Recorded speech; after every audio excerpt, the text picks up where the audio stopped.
Hi అందరికీ. అదేంటో గాని అమ్మమ్మ వాళ్ళ ఇల్లన్నా, వాళ్ళ ఊరన్నా అదొక ఎమోషన్ కదండీ!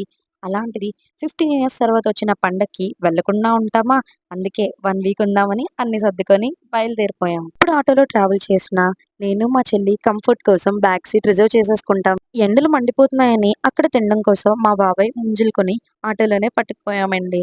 అలాంటిది అక్కడే ఒలిచేయడం స్టార్ట్ చేసాం. కొంతసేపటికే మా చెల్లి అలసిపోయి ముంజులు ఒలడం ఆపేసింది. ఫైనల్లీ ఊరు రీచ్ అయిపోయామండి. అంతా ముందులాగే ఉందా? లేదా ఏదైనా మారిందా? అని మా చెల్లి, నేను ఒక లుక్ ఇచ్చుకున్నాం.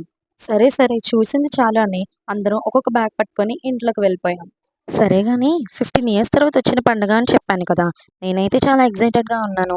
మీరు కూడా చూడాలి అనుకుంటే కమెంట్ చేయండి. పార్ట్స్ వైస్‌గా పోస్ట్ చేస్తాను. ఎటు చూసినా ఇల్లంతా డోర్స్, విండోస్‌తోనే ఉన్నాయి. రోజు క్లైమేట్ ఎలా ఉంటదో తెలీదు గానీ, మేము వెళ్ళిన రోజు మాత్రం చాలా బావుంది. చెట్లని, ఆకాశాన్ని చూస్తూ ఉండిపోవాలనిపించింది. ఇంతకీ మా చెల్లేం చేస్తుందో వెళ్లి చూస్తే, ఒకవైపున్న ఉసిరి చెట్టుని, ఇంకో వైపున్న పపాయ చెట్టుని చాలా దీనంగా చూస్తుందండి. మేమందరం వచ్చామని మా అమ్మమ్మ అప్పుడే వంటలు మొదలుపెట్టేశారు. అయ్యో! చెప్పడమే మర్చిపోయాను. ఈరోజు పండగ ఫస్ట్ డే. ఈరోజు అమ్మవారిని పూజారి గారింట్లో నుంచి తీసుకువెళ్ళి గుడిలో పెడతారు. రేపటి నుంచి అమ్మవారు మన పూజలన్నీ గుడిలో నుంచే అందుకుంటారు. మనం ఇంట్లో ఉండేటప్పుడు ఈ ఆల్ ఔట్‌కి, ఏసీకి చాలా అలవాటు పడిపోతాం కదండీ! మనం ఎప్పుడైనా ట్రావెల్ చేసేటప్పుడు ఈ మస్కిటో కిల్లింగ్ బ్యాట్స్‌ని, ఇంకా ఎయిర్ కూలర్స్‌ని క్యారీ చేయడం మర్చిపోకండి. ఎందుకంటే విలేజెస్‌లో మస్కిటోస్, ఇంకా వేడి చాలా ఎక్కువగా ఉంటుంది కదండీ!